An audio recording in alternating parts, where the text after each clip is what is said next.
tardes a todas y a todos. Como siempre, agradecemos la presencia de los medios de comunicación y a la gente que nos sigue a través de las redes sociales y del canal del Congreso. Antes que nada, quiero darle la bienvenida a quien hoy dará información sobre esta rueda de prensa, que es mi compañera Adriana Jurado, quien presentará 3 iniciativas el día de hoy y yo tendré la oportunidad de plantear una de ellas en el Pleno por el orden del día que se aprobó en la mesa directiva. Quiero dar la bienvenida, por supuesto, a las y los jóvenes que se encuentran aquí con nosotros, que parte del trabajo y la congruencia que ha llevado a Adriana al lugar en donde está es la consistencia y la constancia de trabajar por las niñas, los niños y los adolescentes. Por eso les agradezco que estén aquí, decirles que la iniciativa que presentamos como Grupo Plural y que por supuesto yo expondré en unos momentos en el Pleno del Senado, tiene que ver con la participación de los jóvenes en la decisión de los comités dentro de sus escuelas, de sus centros de estudio o de sus universidades. Por eso me siento tan orgullosa de ser coordinadora del Grupo Plural y mucho más de tener de compañera a Adriana Jurado, a quien le doy la bienvenida. Muchas gracias.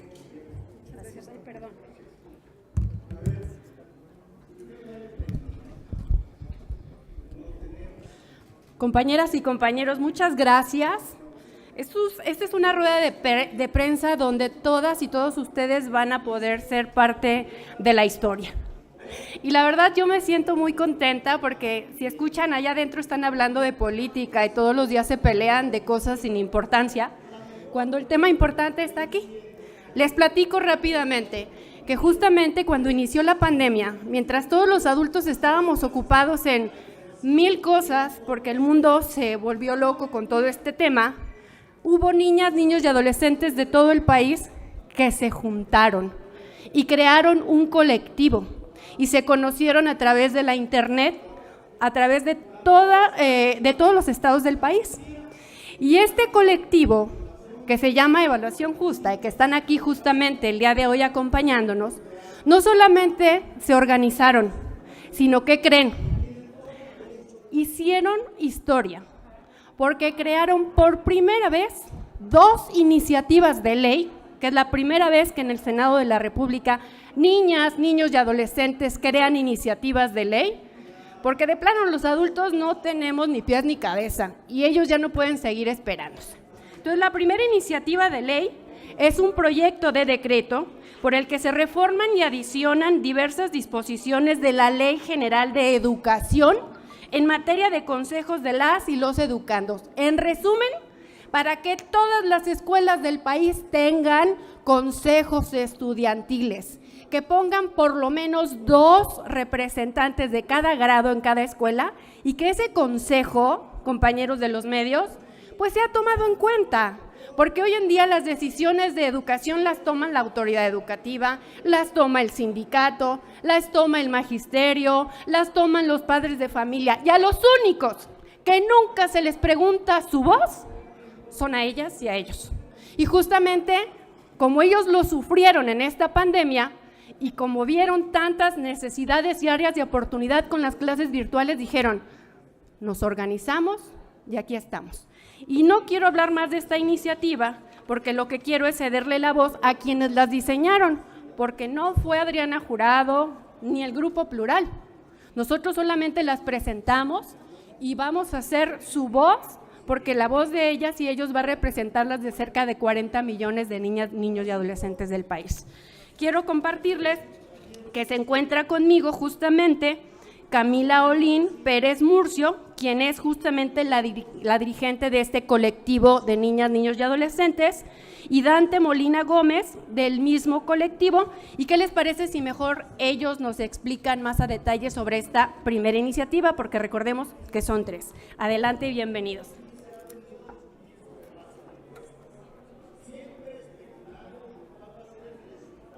Ay, estoy muy chiquita. Muchas gracias por este espacio. Como ya lo mencionaron, somos el primer colectivo integrado por estudiantes de niñas, adolescentes y jóvenes que presentan iniciativas de reformas constitucionales y a la Ley General de Educación.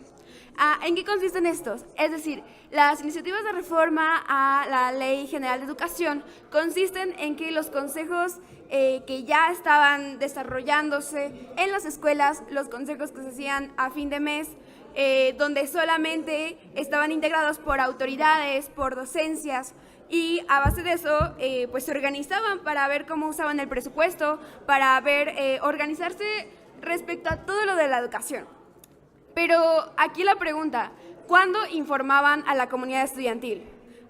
Más bien, nunca nos preguntaban si estábamos de acuerdo con cómo tomaban las decisiones, qué es lo que tomaban de decisiones.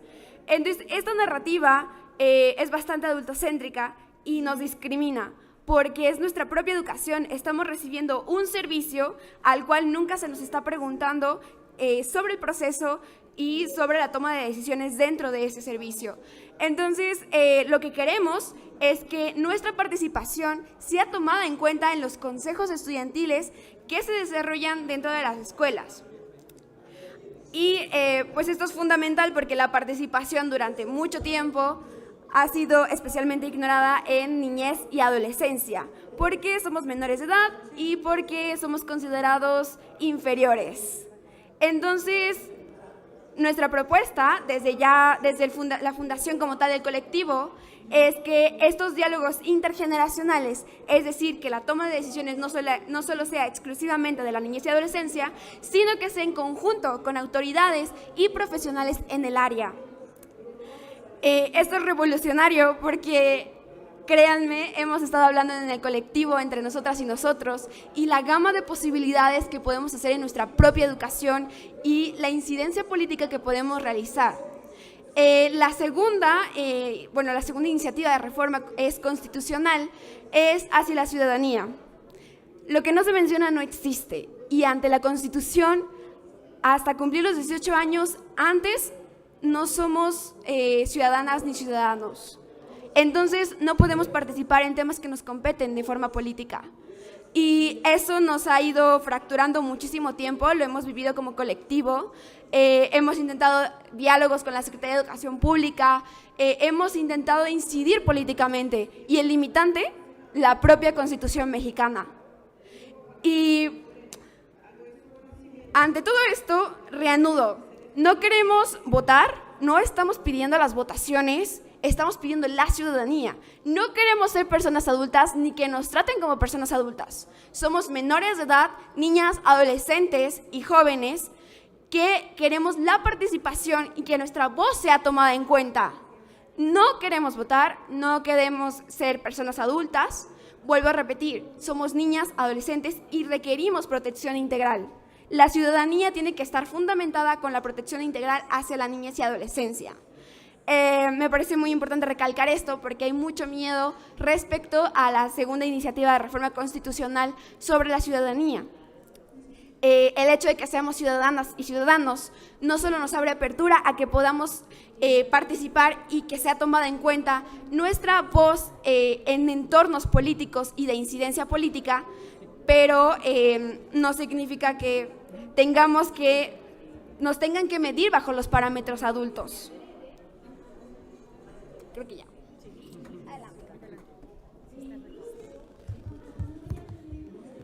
Sin participación no hay comunidad y sin comunidad no hay democracia. Hace una semana, cuando escribí esta reflexión para mi intervención en la mesa de diálogo que se dio aquí mismo en el Senado, recordaba el proceso democrático en el que estamos, en el que vivimos día con día. Y me topé con que no tiene lógica. ¿Cuántas veces no había problemas dentro de la escuela que podríamos pensar o que nos limitaba el ayudar a nuestras compañeras y compañeros en sus problemáticas diarias? Todos los días teníamos esa incertidumbre de cómo incidir en nuestras escuelas, pero no solamente lo veamos como un tema técnico, también como un tema de comunidad. Esa impotencia de no poder crear una iniciativa en la que yo pueda incidir en mi entorno, el no poder ayudar a mis compañeras y compañeros porque ¿cómo poder hacerlo si las y los adultos nos limitan tanto en las dinámicas que nos competen? Es por eso que esta reforma educativa tiene como eje fundamental el que nosotras y nosotros tengamos el papel rector de nuestras escuelas. Sí, hay que construir una comunidad, pero una comunidad que tenga como centro la educación y los procesos educativos a los que somos parte. Todos los días nos topamos con cosas como la incertidumbre sobre cómo nos van a evaluar, sobre si el día de hoy voy a poder asistir o no a la escuela, y más que nada también los mecanismos a los que no tenemos apertura dentro de la misma porque no se nos considera parte de la escuela. Vean las reformas educativas de hoy en día. La comunidad escolar, los consejos estudiantiles están estructurados por padres y madres de familia, por profesores, por exalumnos, pero no por los estudiantes. ¿Dónde se encuentra la lógica de eso? O sea, no hay una lógica continua en cómo la forma en que se legislan nuestras leyes. ¿Y por qué? Porque no se nos pregunta a quienes somos parte de las mismas. Hoy estamos aquí para así hacer un cambio, pero realmente para transformar desde raíz las problemáticas que enfrentamos en un entorno tan cotidiano como la escuela. Ese centro donde se convergen tantas problemáticas es el eje de rector que tenemos que considerar para que nuestra comunidad se forme, y sin embargo ha sido olvidado y ha sido despreciado por la comunidad adulta. Hoy pedimos estos dos colectivos, Evaluación Justa e IJUC, Infancia y Juventud Unidas por el Cambio, una nueva metodología, una nueva visión de cómo hacer y referirse a la educación. No solamente estamos trabajando por fuera para crear diálogos intergeneracionales, también estamos trabajando directamente con las escuelas. Ya van en la Ciudad de México 5 escuelas primarias y secundarias que se unen a nuestra iniciativa, sin contar tampoco a la gran cantidad de personas en el gobierno y en el poder que se han pronunciado en favor de nuestras iniciativas, pero no es suficiente. La comunidad estudiantil, la comunidad infantil y de juventudes tienen que adoptar el papel de gente rectora de nuestros propios cambios y de nuestra vida y todas las cuestiones sociales que nos competen. Las y los adultos también pasaron por lo mismo, pero tienen que formar parte del cambio que se necesita y que esperan que nosotros tengamos a futuro. No pueden demandarnos cosas que tal vez en 5 años vamos a padecer si hoy en día se nos está olvidando y si no se nos considera mínimo para preguntarnos cómo vamos a coronar el festival de fin de mes de la escuela. Muchas gracias por su atención.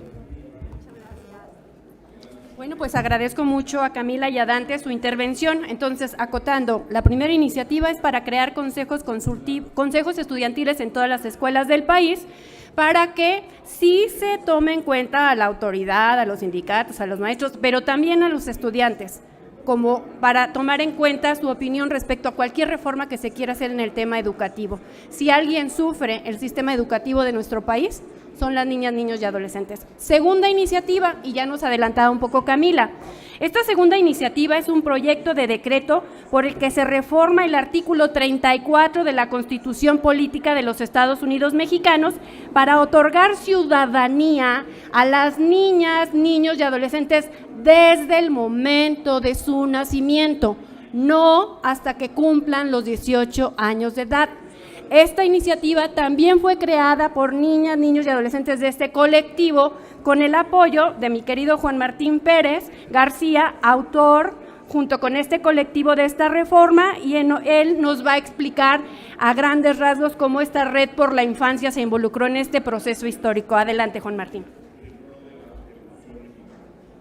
Hola, muy buenas tardes a todas y a todos. Gracias por estar acá y gracias también a la senadora Nancy La Sierra y a la senadora Adriana Jurado y a varios senadores y senadoras que se han estado sumando a estas iniciativas.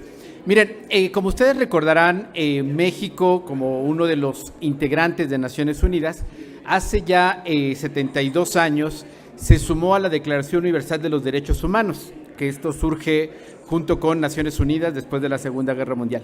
El artículo primero de esta Declaración Universal establece que todas las personas somos iguales en derechos. Y remarco, todas las personas.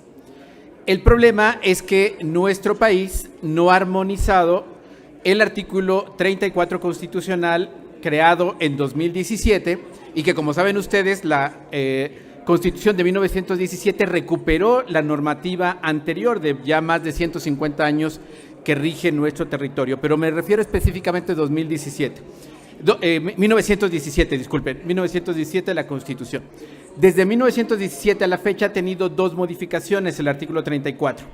La primera, para reconocer el voto de las mujeres, y ahora está establecido que son ciudadanos y ciudadanas los hombres y mujeres. Y la segunda se hizo para poder homologar la mayoría de edad, porque antes había mayoría de edad de los 21 años y 18. Hago referencia a la Declaración Universal que después se vuelve a actualizar, digamos, en el marco normativo internacional con la Convención sobre los Derechos del Niño y establece que los niños, niñas y adolescentes son sujetos de derecho. En términos jurídicos, nuevamente nuestra Constitución no se ha homologado con estos tratados internacionales. Y tenemos una revolución importante en México en 2011. Ustedes recordarán que en junio de 2011 se actualiza el artículo 1 constitucional y establece que todos los tratados internacionales en materia de derechos humanos tienen el mismo rango que la Constitución. Es lo que surge aquí en términos técnicos como el control de convencionalidad. De tal suerte que nuestra Constitución se ha ido actualizando. La Suprema Corte de Justicia afortunadamente ha ido también actualizando la jurisprudencia, las resoluciones, y eso nos permite entonces plantear técnicamente lo que ellos y ellas han venido luchando en este tiempo, y cosas tan simples, y les pongo 3 ejemplos. Desde hace 2 años que surge el colectivo y que empezaron a hacer actividades, solicitaron por escrito, como lo establece el artículo 8 constitucional, reunión con la autoridad educativa, en aquel tiempo Esteban Moctezuma. Como no son ciudadanos y ciudadanas, para que eso tenga validez, tiene que hacerlo a través de una persona adulta. Eso significa que no les han respondido hasta el momento. Esto es un contrasentido, porque son los que, como ya han explicado antes, están padeciendo las decisiones o las van a gozar las decisiones que toma el mundo adulto. Este pequeño acontecimiento puntual de un oficio que se presenta a la Secretaría de Educación Pública, el derecho a la audiencia que está establecido en la Constitución, no es otorgado porque no tienen reconocimiento de ciudadanía. De tal suerte que lo que se está dando ahora, y en eso quiero agradecer muchísimo su compromiso y todo lo que han estado haciendo, es que se abre la conversación para que el mundo adulto reconozcamos nuestro adultocentrismo. Me parece que lo ha comentado perfecto Camila. No están pidiendo ser personas adultas, lo serán cuando cumplan la mayoría de edad. No están pidiendo el voto ni tomar decisiones que corresponden a lo que la Constitución establece en el artículo 35 y 36, que son derechos y obligaciones del mundo adulto. Cierro un poco el comentario recordando que el Comité de Derechos del Niño de Naciones Unidas ha pedido al Estado mexicano homologar su normativa en el estándar de la Convención. No lo hemos hecho en todo. Y esto es central porque México va próximo, el otro año estará México ante el Comité de Derechos del Niño para presentar su examen, y será muy buena noticia que así como se puedan crear los comités escolares para homologar la Ley General de Educación, también se puede homologar la Constitución. Esto nuevamente es revolucionario para la agenda de derechos de niños, niñas y adolescentes, como lo fue el artículo 1 constitucional en 2011. Sabemos, y eso lo tenemos presente, que se va a despertar el miedo adultocéntrico, pero esto va a ser la oportunidad para que todas y todos reconozcamos que así como tenemos este machismo construido en nuestra historia y que lo vemos normal y que estamos revisándolo con ayuda de las luchas feministas, la lucha de niños, niñas y personas jóvenes nos va a ayudar a reconocer esta cultura adultocéntrica que tenemos y que necesitamos cambiar. Y agradezco profundamente que sea el Senado nuevamente, como lo fue en 2014, la apertura para lograr la Ley General de Educación, que sea ahora la apertura para lograr esta reforma constitucional y que México se coloque en el estándar internacional de reconocer que los niños y niñas son personas. Así de sencillo, de eso se trata. Muchísimas gracias. Muchísimas gracias, Juan Martín. Y tercera y última iniciativa, les comparto que las 2 anteriores y esta tercera que les voy a compartir ya se registró hoy en la sesión permanente. Entonces, bueno, ya con eso inicia todo su trámite burocrático y deseo de corazón que las y los senadores le digan sí a la niñez y adolescencia de México, porque además es nuestra obligación. Tercera iniciativa, es un proyecto de decreto por el que se adicionan y reforman diversas disposiciones de la Ley de Migración. Miren, no es lo mismo ser niñas, niños y adolescentes de México que ser niñas, niños y adolescentes migrantes que llegan a México. Si a las niñas, niños y adolescentes de México no los escuchamos, seguimos dándoles la espalda y por eso el país está como está. Imaginemos lo que pasa con aquellos que vienen huyendo de sus países donde no tienen comida, donde están en peligro, donde no tienen un hogar, donde muchas veces llegan a nuestro país solas y solos. Y entonces esta reforma a la Ley de Migración es muy concreta. Recientemente se hizo una reforma a la ley de migración donde dice que ahora las niñas, niños y adolescentes migrantes le corresponden a los estados, pero ¿qué creen? Desaparecieron las unidades migratorias donde ellos eran retenidos en lo que es ilegalmente, porque además eran como prisiones, pero además estaban encerrados. Y bueno, esto ahora ya no se permite, pero ahora no hay ni eso, porque no dieron recursos, la federación no dotó de recursos a los estados, es decir, que ahora están peor que nunca. Y en esta ley de migración lo que buscamos es que se dote de los recursos suficientes a los estados para que se les pueda dar atención integral. Y segunda reforma dentro de esta tercera propuesta es para que las familias de acogida, que son hogares temporales y que en la Convención del Niño viene y que en la Ley General de Protección viene, sean el lugar donde esas niñas, niños y adolescentes migrantes no acompañados puedan estar refugiados temporalmente, en lo que México cumple con su obligación de proteger sus derechos y restituir sus derechos cuando su vida está en peligro. En resumidas cuentas, esas son las tres iniciativas. Yo quiero concluir mi participación señalándoles que estas iniciativas presentadas el día de hoy, elaboradas por el colectivo de evaluación justa, por el acompañamiento de la red por la infancia y desde luego del área jurídica y de los senadores del Grupo Plural, no son propiedad de ningún senador y de ninguna senadora, ni de ningún partido político.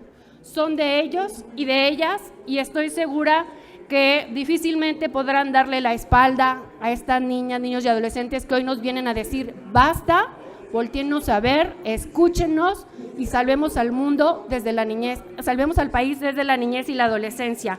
Quiero aprovechar para informarles que mañana a las 6 de la tarde en el Salón de Comisiones, Sótano 1, estaré realizando un informe de actividades. En 3 meses he presentado 16 iniciativas de ley con el acompañamiento de mi querido Grupo Plural. Juan Martín, chicos, les agradezco infinitamente su participación y no quisiera terminar esta rueda de prensa sin agradecer muchísimo a Juan Martín Pérez García, a Camila Olín Pérez Murcio, a Dante Yosam Molina Gómez, a Diego Sánchez, a Danael López Segura, a Santiago Quirós González, a Brenda Carolina Campos Guido, a Lorena Contreras Vázquez, de Evaluación Justa, y a los integrantes del colectivo IJUC, que también nos acompañan hoy, Naomi Aiko Juárez Filio, Diego Leonardo Chávez García, Diana Laura Enríquez Granados y Lilian Citlali Gallegos Loera, que hoy están aquí presentes, y saludo a todas las que nos siguen desde la red de internet y el canal del Congreso. Adelante. Sí, no, ellos quieren hacer una quieren hacer una última interpretación y con la participación de ellos concluimos, a reserva de que alguno de ustedes tenga alguna pregunta, pero creo que los niños son bien concretos, bien objetivos y bien claros. Adelante. La educación es nuestra única solución. ¿Quién dijo que todo está perdido? Yo vengo a ofrecer mi corazón. Tanta sangre que se llevó el río. Yo vengo a ofrecer mi corazón. Y no será tan fácil, ya sé qué pasa. No será tan simple como pensaba, como abrir el pecho y sacar del alma una cuchillada de amor. Cuando no haya nadie cerca o lejos, yo vengo a ofrecer mi corazón. Cuando los satélites no alcancen, yo vengo a ofrecer mi corazón. Y hablo de países y de esperanza, hablo por la vida, hablo por la nada, hablo de cambiar esta y nuestra casa, de cambiarla por cambiar no más.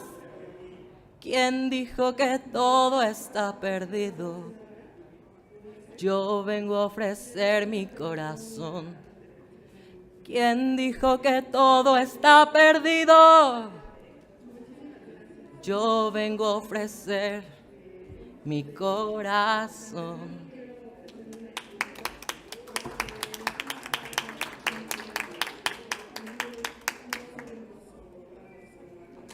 Muchas gracias, compañeros de los medios, y ojalá y nos ayuden a darle mucha difusión.